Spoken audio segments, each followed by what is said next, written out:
Professor Freud. Dr. Jung. I've simply opened a door. It's for the young men like yourself to walk through it. Sex. Male. Family. Child. Divorce. No. With Carl Jung, what kind of research did you have to do to prepare for it? Well, there's plenty of material out there that, you know, he sort of wrote himself and that people have written about him. So you sort of gather as much of that as you can and as possible. And then you sort of look and sort of see what the script is trying to represent. You know, for me, there's various stages of Jung and different Jungs. And so the one that I was trying to represent was a young man who was very ambitious and felt like he still had a lot of things to prove within his profession. So there's a level of sort of unsurety and insecurity there. And you know, he's very much somebody who's part and parcel of the society that he belongs to. When I say that, I mean that he's trying to sort of be correct and proper and is trying to sort of keep a certain level of control.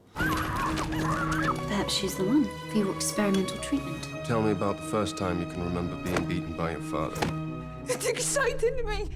As the story sort of progresses, we see that, you know, those things are coming into question, and he starts to sort of discard those social conformities. So by the end, the Jung that we see at the end of the movie is somebody that's sort of no longer wearing the starch collar. He's wearing a cardigan. His sort of physicality is more sort of slumped, and he's sort of about to head into a nervous breakdown. And also there would seem to be a sensuality about his body language as well.